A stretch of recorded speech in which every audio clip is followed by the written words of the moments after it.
Hello everyone, welcome back to my channel Shri Gyan. और आज हम क्लास 9 की हिस्ट्री का एक पार्ट करने वाले हैं जिसका नाम है socialism in Europe and the Russian revolution. इससे पहले की वीडियो में हमने ऑलरेडी फ्रेंच रेवोल्यूशन पढ़ लिया है। तो अगर आपने फ्रेंच रेवोल्यूशन नहीं देखा है तो आप पहले एक बार फ्रेंच रेवोल्यूशन ज़रूर देख लो, ताकि आपको रसिया का रेवोल्यूशन जो है वो ज़्यादा अच्छे से समझ में आए। ठीक है, क्योंकि फ्रेंच रेवोल्यूशन में हमने ये सीखा था कि फ्रेंच रेवोल्यूशन के इफ़ेक्ट्स धीरे धीरे पूरे यूरोप में फैले और उसके बाद धीरे धीरे पूरी दुनिया में फैले। ठीक है, तो फ्रेंच रेवोल्यूशन के जो इम्पैक्ट्स थे, जो असर था, वो पूरी दुनिया पर फैला। तो अब हम देखते हैं कि जो समाजवाद की नीति है, जो सोशलिज्म है, वो यूरोप में कैसे फैला और रशियन रेवोल्यूशन क्या है। ठीक है, तो चलिए शुरू करते हैं। सबसे पहले the age of social change, सामाजिक परिवर्तन का एक समय आया और उस समय में क्या क्या हुए ये देखते हैं। ठीक है, ये देखिए, in the previous chapter you read about the powerful ideas of freedom. इससे पहले वाले चैप्टर में हमने पढ़ा कि आज़ादी के लिए हमारे पास क्या क्या अवसर हैं, क्या क्या आइडियाज़ हैं। ठीक है, quality that circulate in Europe and after the French revolution. French revolution के बाद ये सारी चीज़ें धीरे धीरे सर्कुलेट होने लगी। The French revolution opened up the possibility of creating a dramatic change in a way in which city was structured. आपकी सिटी किसी भी तरह की स्ट्रक्चर्ड क्यों ना हो, लेकिन आपकी पब्लिक के पास ये पावर है, पब्लिक के पास ये पावर है कि वो क्या कर सकती है कि उस सिटी में चेंज ला सकती है। ठीक है, As you have read before, the 18th century society was broadly divided into e-states। आपको इससे पहले मैंने बताया था कि 3 ई-स्टेट्स होती हैं, फर्स्ट स्टेट, सेकंड स्टेट और थर्ड स्टेट, और इसी तरह ब्रॉडली डिवाइडेड थी सोसाइटी। ठीक है, 18th सेंचुरी में, याद रखिएगा, बिफोर 18th सेंचुरी। ठीक है, and order that it was aristocracy and church which was control economy and social power. इस समय कैसी परिस्थिति थी कि राजा की सारी बातें मानी जाती थी, चर्च जो था सारे फैसले करता था, इकोनॉमिक और सोशल पावर किसके पास होती थी? चर्च के पास होती थी। सडनली आफ्टर द रेवोल्यूशन, अचानक जब रेवोल्यूशंस ख़त्म हुए या फिर रेवोल्यूशंस हुए, तब क्या हुआ? आफ्टर द रेवोल्यूशन, यानी कि रेवोल्यूशन के बाद, it's impossible to change this. अब क्या हुआ कि रेवोल्यूशन होते ही सबको लगा कि हाँ, इनमें से हर एक चीज़ परिवर्तनशील है, हम इसे चेंज कर सकते हैं। In many parts of the world including Europe, Asia में भी और यूरोप में भी नए आइडियाज़ निकल कर आने लगे। ठीक है, new ideas and about individual rights, हमारे क्या क्या अधिकार होने चाहिए, इस चीज़ को लेकर नए नए आइडियाज़ निकलने लगे। And who control social power began to the discuss in India. अब भारत की अगर हम बात करें, Raja Ram Mohan Roy and Derozio talk to the significance of the French. France की जो रेवोल्यूशन थी उसके महत्व को किन लोगों ने बात की? राजा राम मोहन राय और देरोजियो ने। अब आगे चलते हैं।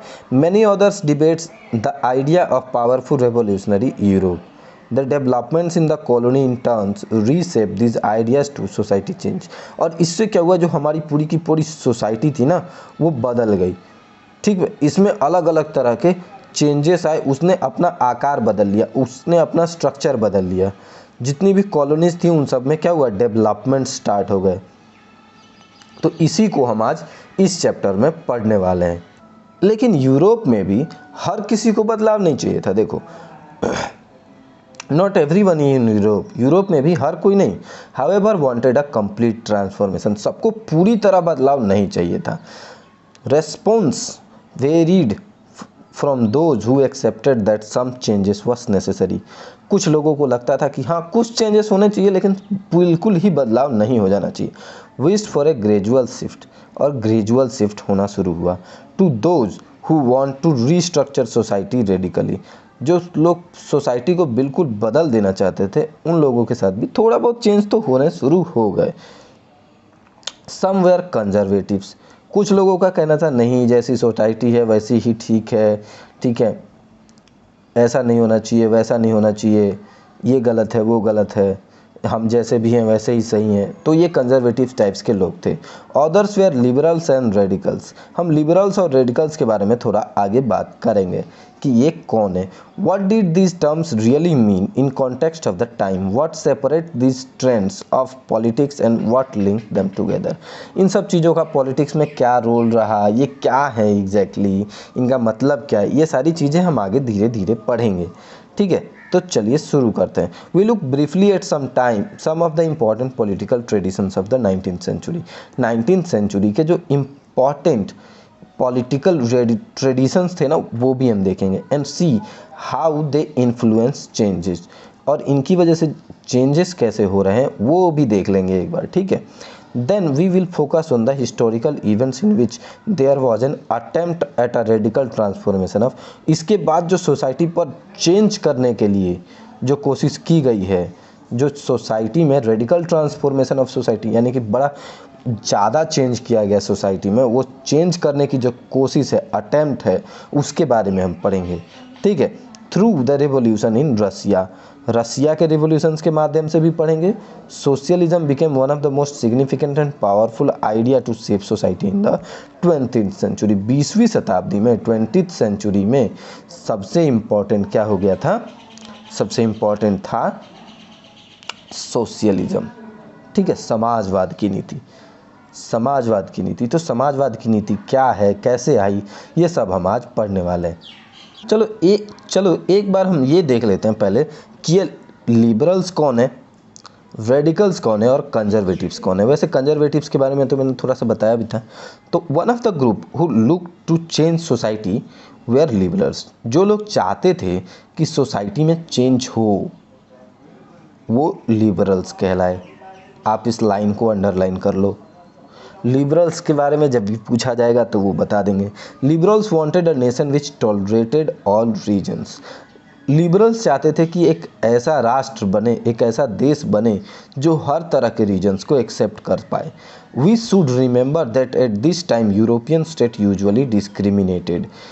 उस समय जो यूरोपियन स्टेट्स थे वो डिस्क्रिमिनेटेड थे। क्या?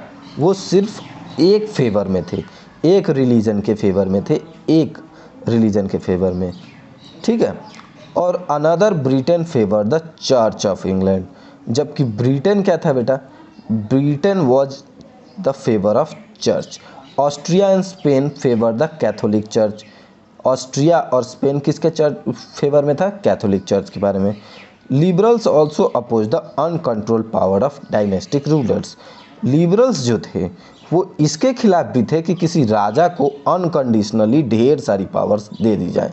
दे wanted to safeguard the rights of individual. वो चाहते थे कि जो इंडिविजुअल्स के राइट्स हैं, एक इंसान के जो बेसिक राइट्स हैं, उसको सेव करके रखा जाए, उसको बचा करके रखा जाए, ठीक है। और वो गवर्नमेंट भी उसको ज़्यादा वायलेट नहीं कर पाए, उसको गवर्नमेंट अपनी मर्जी से चेंज नहीं कर पाए, ये वो चाहते थे। तो एक तरह से लिबरल्स तो हमारे हिसाब से ठीक ही थे। They argued for a representative elected parliamentary government subject to law interpreted by a well-trained judiciary that was independent of rulers and officials. However, they were not democrats.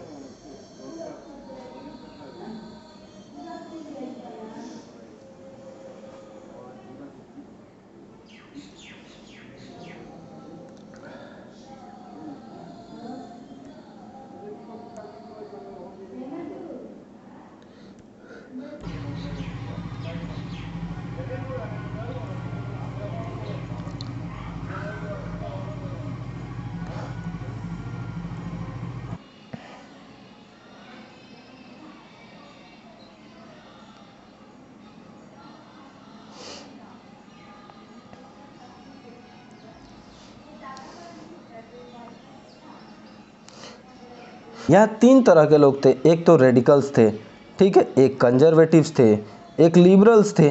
तो ये तीनों की थिंकिंग मैच नहीं करती थी, और थिंकिंग मैच नहीं करने की वजह से क्या होता था, क्लैशेस होते थे। क्लैशेस यानी कि झगड़े होते रहते थे, और इसकी वजह से क्या होता था कि गवर्नमेंट सही से चल नहीं पाती थी। ठीक है, तो क्या कोशिश की गई कि भैया हम हेल्प डिफाइन बोथ लिमिट्स, हम लिमिट्स डिफाइन कर लें, हम लिमिट्स और पोटेंशियल्स दोनों को डिफाइन कर लें और इन दोनों को फिक्स कर लें, ताकि हमारी गवर्नमेंट जो है वो सही से चल सके। अब देखते हैं इंडस्ट्रियल सोसाइटीज़ कैसी थी और उनमें सोशल चेंज आया कैसे। This political trends were signs of new time. ये जो पॉलिटिकल ट्रेंड्स हो रहे थे ना, ये बता रहे थे कि बेटा अब समय बदलने वाला है, sign of a new time. It was the time of profound social and economic changes. It was a time when new cities came up with new industrial region developments. Railways expanded, देखो railway का उस समय expand हो रहा था, railways की वृद्धि हो रही थी, इंडस्ट्रियल रेवोल्यूशन आ गया था, इंडस्ट्रीज़ में ढेर सारे लोग काम करने लगे थे, ज़्यादातर चीज़ें इंडस्ट्री में प्रोड्यूस होने लगी थी। ठीक है, तो एक इंडस्ट्रियलाइज्ड रीजन भी डेवलप होने लगा। ठीक है, industrialisation brought man women and children to factory. अब इंडस्ट्रीज खुली तो कुछ इंडस्ट्रीज में मेंस काम करते थे, कहीं कहीं मेन एंड वुमेन दोनों काम करते थे। कुछ इंडस्ट्रीज ऐसी भी खुली जहां बच्चों को भी काम पे लगा दिया जाता था। Work hours were often long and wages were poor. मतलब लंबे समय तक काम करने के बाद भी इनको पगार बहुत कम मिलती थी। Unemployment was common. काम कम था, मतलब काम ज़्यादा कम था और काम करने वाले ज़्यादा थे। तो इसकी वजह से क्या हो रहा था, एक तो अनएम्प्लॉयमेंट हो रही थी, और इसकी वजह से क्या होता था, कम दाम पर ही लोग काम करने के लिए तैयार हो जाते थे। ये दो प्रॉब्लम्स हो रही थी। Housing and sanitation were problem since towns were growing rapidly. Towns एकदम अचानक से बड़ी जल्दी में ग्रो हो रहे थे, इनकी वजह से दो प्रॉब्लम्स थी। सैनिटेशन यानी कि जो नाले बने होते हैं ना रास्तों, मतलब टाउन्स में, इनकी प्रॉब्लम्स हो रही थी। घर की प्रॉब्लम थी, क्योंकि एक ही जगह ढेर सारी भीड़ लग जा रही थी। जहाँ इंडस्ट्री खुली, किसी चीज़ की फैक्ट्री जहाँ खुली, वहाँ का पॉपुलेशन अचानक से बहुत ज़्यादा बढ़ जाता था। तो इस जगह पर कुछ था ही नहीं, इस जगह पर अचानक पॉपुलेशन बढ़ेगी तो यहाँ कचरा फैलेगा, यहाँ लोग नहाएंगे तो नाला चाहिए पानी निकलने के लिए, कचरा निकलने के लिए जगह चाहिए। तो ये सारे प्रॉब्लम्स क्रिएट होने शुरू हो गए वन बाय वन। ठीक है, अब हम थोड़ा सा और आगे देखते हैं। ये देखो, एक सफरेज मूवमेंट के बारे में बताया कि सफरेज मूवमेंट होता क्या है। अब movement to give women to rights vote. महिलाओं को जो वोट करने का अधिकार है, इसके लिए जो आंदोलन हुए ना, उसको सफरेज मूवमेंट कहा जाता है। तो सफ्रिगेट मूवमेंट आप एक बार याद रख सकते हो। व्हाट इज सफ्रिगेट मूवमेंट अगर कोई पूछे तो आप बता सकते हो, a movement to give women the right to vote. ठीक है, अब ये देखो, almost all industries were properties of individuals. हर एक इंडस्ट्री के पास एक इंडिविजुअल की ही तो प्रॉपर्टी है industry. Liberals and radicals themself were often property owners. Liberals और रेडिकल्स दोनों भी खुद प्रॉपर्टी ओनर्स थे, एम्प्लॉयर्स थे जो लोगों को काम पे रखते थे। Having made their wealth through trade और इंडस्ट्रियल वेंचर्स। ये अच्छा खासा पैसा कमा रहे थे। किस चीज़ से पैसा कमा रहे थे? ट्रेड करके, इंडस्ट्रियल वेंचर से। They felt that such effort should be encouraged. इनको लगा कि हाँ, ऐसी चीज़ों को एनकरेज करना चाहिए। That it benefit would be achieved if the work force in the economy was healthy and citizens be educated. इनको लगा कि हाँ, अगर हमारी फैक्ट्री में मान लो कि एजुकेटेड पीपल्स काम करेंगे, वो हेल्दी होंगे, अगर हेल्दी सिटीजन्स होंगे, एजुकेटेड सिटीजन्स होंगे, तो ये क्या काम करेंगे? ये काम को ज़्यादा बेटर और एफिशिएंट तरीके से कर पाएंगे, स्मार्ट वे में कर पाएंगे। ठीक है, अगर फ्रीडम जो है, इंडिविजुअल की फ्रीडम अगर इंश्योर हो जाती है, श्योर हो जाती है कि चलो अब इंडिविजुअल्स फ्रीडम है, फ्री है, then if the poor could labour and those with capital could operate with restraint, they believe that society would develop. इनका मानना था कि भैया अगर मान लो कि सबकी आज़ादी इंश्योर हो जाए, ठीक है, और जिनके पास पैसा है वो पैसा लगाएं और गरीब उसमें मेहनत करे तो सबका भला होगा, तो डेवलप होगी, ठीक है। देखो लिखा है they believe that society would develop but when the poor could labour and those with capital, जिनके पास कैपिटल है वो ऑपरेट करें, ठीक है। Many working man and women who wanted changes in the world Many workmen and women who wanted changes in the world rallied around liberal and radical groups. जो लोग जितने भी वर्किंग क्लास के मेंस थे ना एंड वुमेन्स, ये सब radical और लिबरल इन दो लोगों के बीच में कंफ्यूज थे, ठीक है। अब आगे चलते हैं। ये देखो सम नेशनलिस्ट, कुछ जो नेशनलिस्ट थे वो लिबरल और radicals wanted revolution to put an end of the kind of government established in Europe in 1815। 1815 में जो सरकार बनी है इस सरकार को ख़त्म करने की चाह रखते थे। कौन चाह रखता था ऐसी? कुछ नेशनलिस्ट, जिनमें से कुछ लिबरल्स भी थे और कुछ रेडिकल्स भी थे। In France, Italy, Germany and Russia, they become revolutionaries and work to overthrow existing monarchs। जितने भी राजाशाही लोग थे, जितने भी राज्यों में राजा का शासन था, इन सबको हटाने लग गए धीरे धीरे। ये रिवोल्यूशनरी जो मतलब आंदोलनकारी थे। Nationalist talk of revolution that could create nations where all citizens would have क्या? Equal rights. एक ऐसा स्टेट्स नेशनलिस्ट बनाने लगे। नेशनलिस्ट ऐसी बात करते थे, देखो नेशनलिस्ट टॉक ऑफ रेवोल्यूशन, एक ऐसे क्रांति की बात करते थे जो एक ऐसा देश बनाएगा जहां हर सिटीजन क्या होगा? हर सिटीजन को बराबर का अधिकार होगा, इक्वल राइट्स, ठीक है। After 1815 Giuseppe Mazzini an Italian nationalist conspired with other to achieve in this Italy. और 1815 के बाद ये महाशय हैं गुइसेप मैजिनी, ये एक इटालियन नेशनलिस्ट हैं और इन्होंने ये अचीव किया इटली में, ठीक है। और अगर दूसरी जगहों की नेशनलिस्ट की बात करें तो including India, reading is writings, इसकी ढेर सारी राइटिंग्स इंडिया में भी पढ़ी जाने लगी। अब यूरोप में सोशलिज्म कैसे आया? The coming of socialism in Europe, perhaps one of the most far reaching vision of how society should be structured was socialism. Society कैसे होनी चाहिए? सोशलिस्ट होनी चाहिए सोसाइटी, समाजवाद होना चाहिए, ठीक है। By the mid 19th century in Europe socialism was a well known body of idea. Socialism क्या था? एक सबसे खास बॉडी थी, जैसी मतलब सबको लगता था कि हाँ ऐसी सोसाइटी होनी चाहिए, ठीक है। ये सबको अट्रैक्ट करती थी, सबका अटेंशन इसको प्राप्त था। Socialist were against private property, socialist लोगों को प्राइवेट प्रॉपर्टी के खिलाफ थे। वो कहते थे जितनी भी ज़मीन है वो उस पर सबका हक होगा, ठीक है। And saw it as the poor of all social ills of time, और ये कहते थे कि ये सामाजिक बीमारी का ये कारण हमेशा से रहा है। Why individuals on the property that gave employment put the proportion over were concern with the personal gain and not with the welfare those.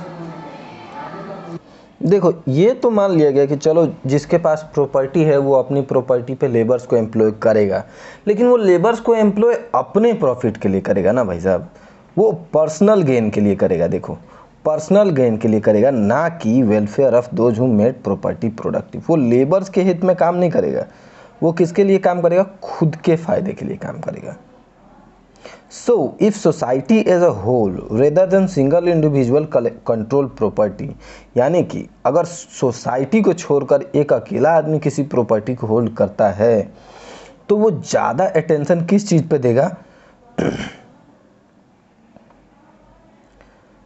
Profit पे देगा, और अगर सोसाइटी होल्ड करती है तो वो सोशल इंटरेस्ट पे देखिए, वो समाज के हित में काम करेगी। Socialist wanted this change and campaign for it.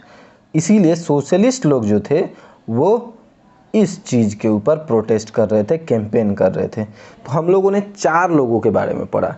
सबसे पहले लिबरल्स, ठीक है, कंजर्वेटिव्स और किसके बारे में पढ़ा? लिबरल्स के साथ साथ और एक चीज़ के बारे में हमने पढ़ा था ना, अभी हमने पढ़ा सोशलिस्ट के बारे में। और सोशलिस्ट से पहले किसके बारे में पढ़ा था? तो सोशलिस्ट से पहले हमने पढ़ा था रेडिकल्स के बारे में। तो हम लोगों ने 4 लोगों के बारे में पढ़ा, लिबरल्स, रेडिकल्स, सोशलिस्ट और कंजर्वेटिव्स, ठीक है। तो ये आपको याद रखना है, चारों के फैक्टर्स क्या हैं, चारों कैसा सोचते हैं, ये आपको याद रखना पड़ेगा। अब मेन प्रॉब्लम ये था कि सोसाइटी जो है या फिर जो गवर्नमेंट है वो प्रॉपर्टी को कैसे ऑपरेट करे, कैसे करे प्रॉपर्टी को ऑपरेट, और सबसे अच्छा रास्ता क्या होगा सोसाइटी के लिए। Socialist have different visions for the future. जो सोशलिस्ट लोग थे उनका अलग अलग विज़न था, ठीक है, भविष्य को लेकर। Some believed in the idea of cooperatives, मतलब कुछ को लगता था कि कुछ लोगों को मिलकर किसी एक प्रॉपर्टी को ओन करना चाहिए, है ना। इन्हीं सोशलिस्ट लोगों में से एक थे Robert Owen, a leading English manufacturer. ये एक इंग्लिश मैन्युफैक्चरर थे जिन्होंने क्या बनाई? कोऑपरेटिव कम्युनिटी बनाई, और उसका नाम क्या दिया? New harmony in Indiana. और ये कहाँ बनाई? यूएसए में। तो आपको 3 चीज़ें याद रखनी होंगी, इनका नाम, ये क्या करते थे, एक इंग्लिश मैन्युफैक्चरर थे, इन्होंने क्या बनाई? एक कोऑपरेटिव कम्युनिटी बनाई, कम्युनिटी का नाम क्या था? New harmony in Indiana. Other socialist felt that cooperative could not be built on a wide scale. Cooperative बननी तो चाहिए लेकिन ज़्यादा नहीं बननी चाहिए, वाइड स्केल पे नहीं बननी चाहिए, ठीक है, ओनली थ्रू इंडिविजुअल इनिशिएटिव्स, और इंडिविजुअल्स के इनिशिएटिव्स पे काम होना चाहिए। दे डिमांडेड, उनका डिमांड क्या था? That government encourage cooperatives, government encourage करे कोऑपरेटिव्स को। In France for instance Louis Blanc wanted the government to encourage cooperatives. France में लुइस ब्लांच नाम के एक इंसान थे जो चाहते थे कि कोऑपरेटिव को एनकरेज किया जाए। And replace capitalist enterprises. Capitalist का मतलब हमेशा याद रखना कि कैपिटलिस्ट का मतलब होता है कि एक आदमी के हाथ में प्रॉफिट, मेन काम क्या हो? प्रॉफिट हो। और सोशलिस्ट का मतलब होता है कि समाज के लिए काम किया जाए, है ना। जैसे एनजीओ होती है, जो एनजीओ होता है वो सोशलिस्ट होता है, वो समाज के लिए काम करता है, जबकि एक प्राइवेट कंपनी है वो क्या होती है? वो कैपिटलिस्ट होती है, वो अपना फ़ायदा देखती है। तो कैपिटलिस्ट और सोशलिस्ट में ये डिफरेंस होता है, और ये डिफरेंस आपको अच्छी तरह पता होना चाहिए। अब हम थोड़ा सा पढ़ लेते हैं कार्ल मार्क्स के बारे में। कार्ल मार्क्स के बारे में आपको अभी से लेकर, अगर आप मतलब पीएचडी तक भी जाओगे ना, तो सोशलिज्म में अगर आप पीएचडी करते हो तो ये मतलब इनको पढ़ना ये पड़ेगा। तो इनके बारे में भी देख लेंगे। इनका जन्म 1818 में हुआ और ये इनकी मृत्यु 1883 में हुई, ये भी एक बार देख लेना। ये फ्रेडरिक एंजल्स थे, इनके बारे में भी देख लेंगे। और in this body of argument marks argued that industrial society was capitalist. Marks ने कहा कि भैया जो इंडस्ट्रियल सोसाइटी है वो कैपिटलिस्ट है, क्योंकि इंडस्ट्री के लिए जो लैंड है, जो प्रॉपर्टी है, वो किसी एक इंसान ने दी है ना, वो लेबर को एम्प्लॉय कर रहा है, और उससे जो भी प्रॉफिट होगा वो सिर्फ और सिर्फ किसका होगा? मालिक का होगा, है कि नहीं। तो वो पूरा प्रॉफिट जो है वो किसका होगा? मालिक का होगा। तो मार्क्स ने कहा कि भैया इंडस्ट्रियल सोसाइटी कैपिटलिस्ट है, और capitalist on the capital invested in factory. जो फैक्ट्री में कैपिटल, जो पैसा लगा है, वो किसने इन्वेस्ट किया है? किसी इंसान ने, पर्सनल इंडिविजुअल ने इन्वेस्ट किया है, और वो क्या करेगा? वो प्रॉफिट करेगा। Profit of capitalist was produced by workers. Workers ने प्रोड्यूस किया, लेकिन पैसा किसका होगा? कैपिटलिस्ट का, जिसने पैसा लगाया है। The condition of worker could not improve. और इससे क्या होगा? फ़ायदा तो मालिक का हो रहा है ना, मतलब वेजेस पे काम करने वाले को तो सिर्फ पगार मिल रही है, उसको प्रॉफिट में तो कोई हिस्सा मिल ही नहीं रहा है, तो वर्कर्स को कोई इम्प्रूवमेंट नहीं होने वाली।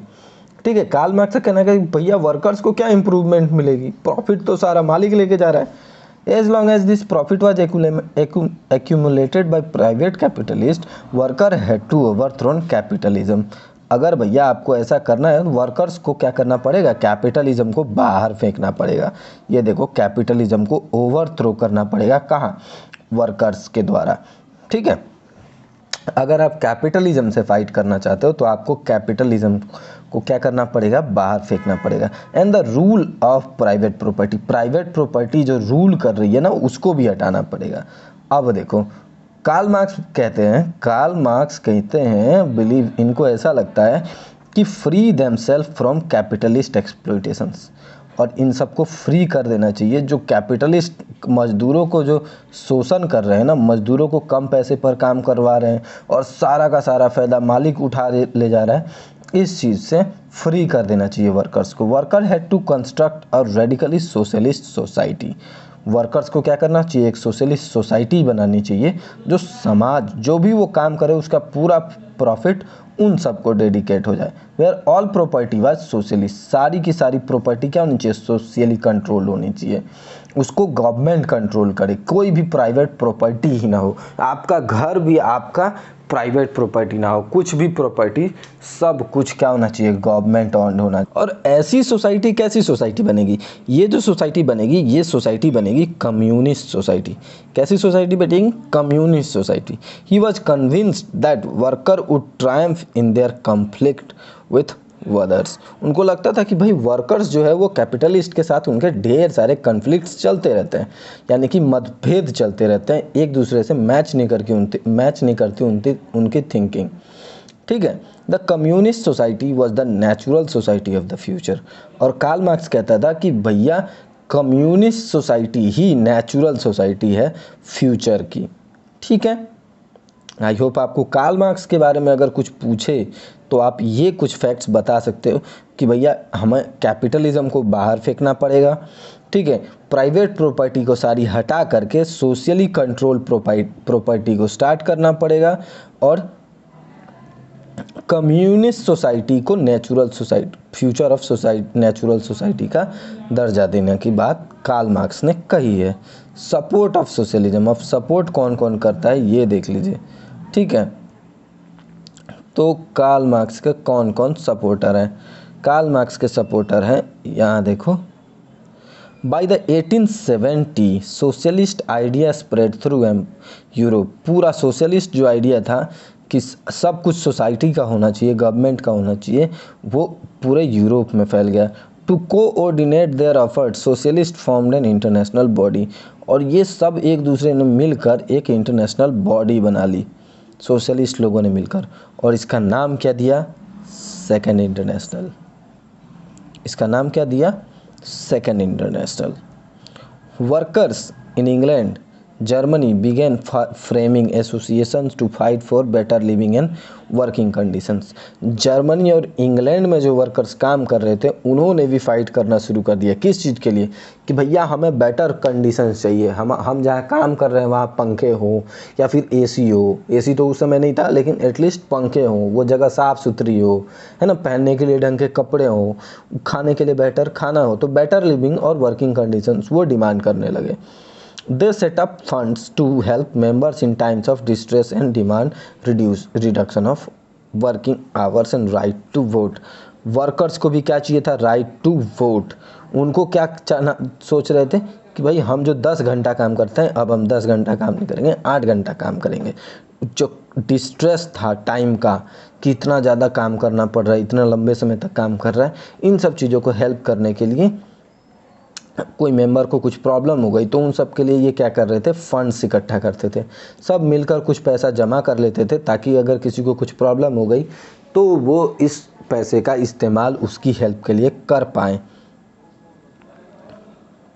और इन ग्रुप्स को क्या कहा जाने लगा, सोशल डेमोक्रेटिक पार्टी। ठीक है, एंड इन्होंने हेल्प किया पार्लियामेंट्री सीट्स को इलेक्ट करने में। In 1905, socialist and trade unionist formed a labour party. Socialist और ट्रेड यूनियंस ने मिलकर एक पार्टी बनाई, ठीक है, labour party. Britain and socialist party in France. ठीक है, लेबर पार्टी बनी ब्रिटेन में और सोशलिस्ट पार्टी बनी फ्रांस में, ये भी आपको याद रखना पड़ेगा। हाउएवर टिल 1914 में socialist never succeed in framing government in Europe. जो सोशलिस्ट लोग थे वो सक्सेस नहीं हो पाए यूरोप में अपनी गवर्नमेंट बनाने में।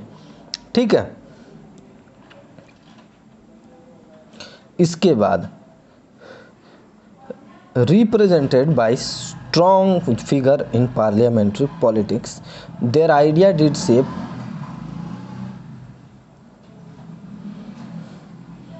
ये देखो, their idea did shape legislation but government continue to be run by conservatives। Ideas ने कुछ हद तक शेप तो लिया लेकिन अभी भी गवर्नमेंट कौन चला रहा था? कंजर्वेटिव्स चला रहे थे। कंजर्वेटिव्स एकदम सिंपल सी बात समझो कि ये पुराने थिंकिंग के लोग थे जो बदलना नहीं चाहते थे। ठीक है, इनको लगता था जो भी बदलाव है वो बिल्कुल धीरे धीरे हो तो अच्छा है। ठीक है, अभी भी उसमें से कुछ लोग लिबरल्स भी थे, कुछ रेडिकल्स भी थे, लेकिन अभी भी सोशलिस्ट लोगों को इतनी सक्सेस नहीं मिली थी। ठीक है, तो ये देखो, socialist never succeeded in framing government in Europe. I hope आपको यहाँ तक समझ में आ गया होगा।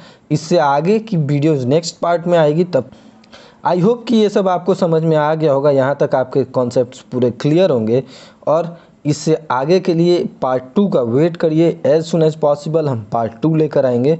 तब तक के लिए आप पढ़ते रहिए, बढ़ते रहिए। और अगर आपको ये वीडियो अच्छा लगा तो इस वीडियो को लाइक कीजिए सबसे पहले, तो उसके बाद शेयर कीजिए अपने फ्रेंड्स सर्कल में, अपने फ्रेंड्स को भी शेयर करिए ताकि वो भी फ्री में आप अपने डाउट्स क्लियर कर पाएँ।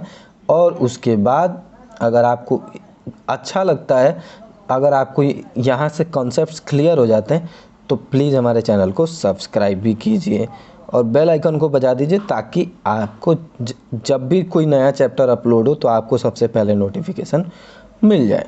Thank you guys, thanks for watching the video.